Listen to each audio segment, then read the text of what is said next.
ఎన్టీఆర్ జిల్లాలోని చందర్లపాడులో టైలరింగ్ కార్మికులు తమ డిమాండ్ను నెరవేర్చాలని కోరుతూ తహసీల్దార్ కార్యాలయం వద్ద ధర్నా నిర్వహించారు.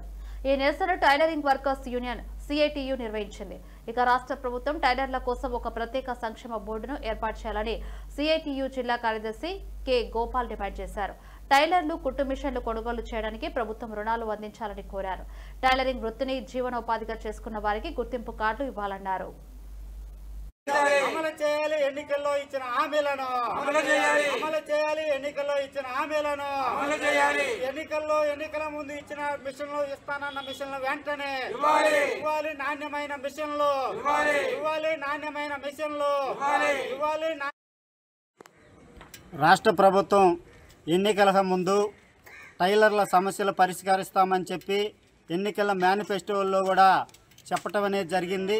ప్రధానంగా టైలర్స్ అందరికి కూడా నేను మంచి క్వాలిటీ గల నాణ్యమైనటువంటి మిషన్లు ఫ్రీగా అందరికీ ఎవరైతే వాళ్ళు ప్రభుత్వం ద్వారా ఉత్తీర్ణులు పొంది అట్లాగే ట్రైనింగ్ పొంది సర్టిఫికేట్ కానీ వాళ్ళు నేర్చుకొని వర్క్ చేసే వాళ్ళు ఉన్నారో వాళ్ళందరికీ నేను మన మిషన్లు ఇస్తామని చెప్పేసి అన్నారు.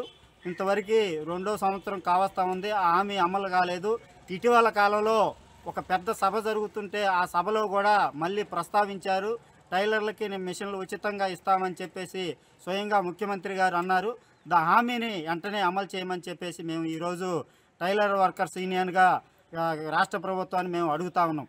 అదేవిధంగా గత ప్రభుత్వంలో టైలర్లకి కనీసం నిరుద్యోగ చేయూత కింద వాళ్ళకి టైలర్లకి 10,000 రూపాయలు ఇచ్చారు. ఇప్పుడు ధరలు బాగా పెరిగిపోయినాయి. అందువల్ల కనీసం 25,000 రూపాయలు ఇస్తే తప్ప ఈరోజు వాళ్ళ జీవనం గడిచే పరిస్థితి లేదు. అందుకనే గత ప్రభుత్వంలో ఇచ్చినట్టుగా చేయూత 25,000 రూపాయలు ఇవ్వాలని చెప్పేసి కూడా మేము ఈ సందర్భంగా రాష్ట్ర ప్రభుత్వాన్ని అడుగుతా ఉన్నాం. చాలామంది పనులు లేక మొత్తం వాళ్ళు చేసే వృత్తి పక్కన పెట్టి